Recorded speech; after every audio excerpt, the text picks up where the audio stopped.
A ruling in the Senate dealt a severe blow to Democrats who are pushing to raise the federal minimum wage to $15 an hour in the next COVID-19 relief package. Senate parliamentarian Elizabeth McDonough, the nonpartisan arbiter of Senate rules, issued guidance saying she didn't believe the effort complied with guidelines of reconciliation, the fast-track process that Democrats are using to pass the bill. Despite the parliamentarian's decision, House Speaker Nancy Pelosi said lawmakers in the House would not remove the provision before the vote, which is set for later today. Jake Sherman, what does this all mean?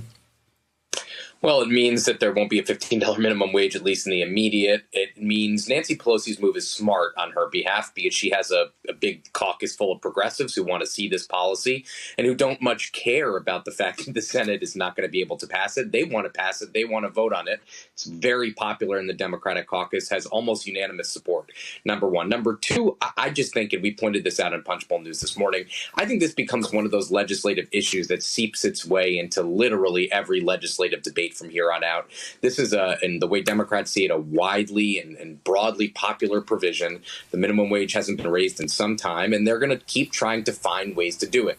It's going to also lend credence and give new fuel to the movement to blow up the filibuster, something that has caught on the left, doesn't have the votes at the moment. Joe Manchin and Kyrsten Sinema are against blowing up the filibuster, but let's be clear, if there were no filibuster, Democrats could tomorrow raise the minimum wage to $11 or $12 or something in that range. So I would just note that this is not the end of this story. It's just the beginning. And for the broader COVID package, I mean, what does this mean?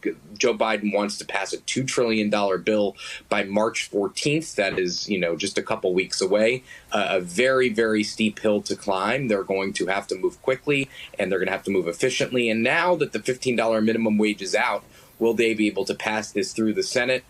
I think yes, to be determined.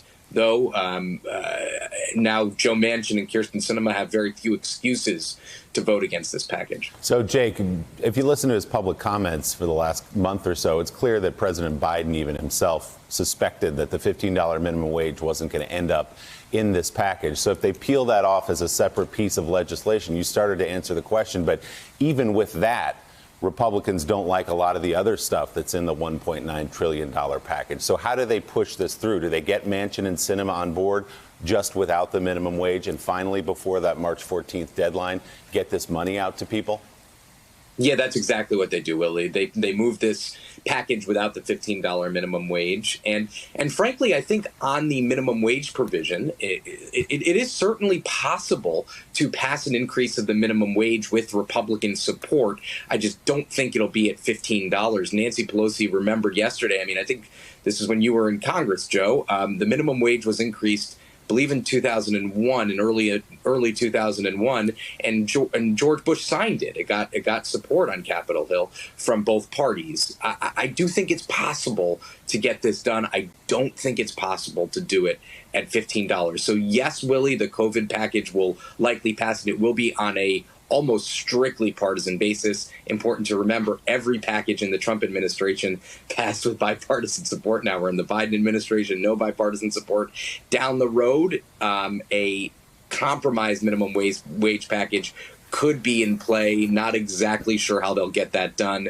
Perhaps will happen maybe in a later jobs package or even as a standalone. I have to imagine Nancy Pelosi will move a minimum wage package as a standalone in the coming weeks or months.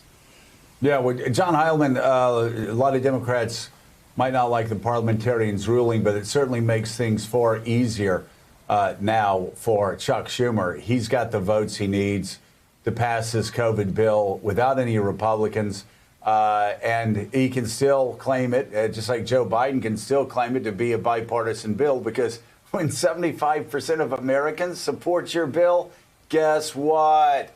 By definition, it's bipartisan. Whether the Republicans want to be out of the mainstream or not, well, that's their decision. But it looks like Joe Biden and now Senate Democrats are standing on the high political ground. Yeah, that's right, Joe. I think I was over at the White House yesterday, and, look, let's be clear. The Biden administration wants to raise the minimum wage to $15. That's why they put it in the package. They we're hopeful about that. But they knew that if the parliamentarian ruled it in on reconciliation, there was going to be a messy fight within the party between progressives who wanted to be 15, Manchin who wanted to be lower, Sinema wanted to be lower. There would have to be a lot of wrangling. They could have gotten there on that and found a compromise, but it would have been trickier. This is a better outcome in that limited respect. It makes it very clear now, right? There's going to be a bunch of, particularly from the House, as Jake suggested, a bunch of progressives in the House who are going to say, this is a reason why we got to repeal the filibuster. They're already calling on Joe Biden to deploy Kamala Harris and overrule the parliamentarian. That is not going to happen. Ron Klain's made it really clear. Joe Biden has no intention of overruling the parliamentarian under any circumstances. They know they need to work in the Senate to do big things over the next 4 years. Hey, thanks so much for watching our YouTube channel. You can follow up on today's top stories and breaking news, or catch up on your favorite MSNBC shows all in one place. Download the NBC News app today.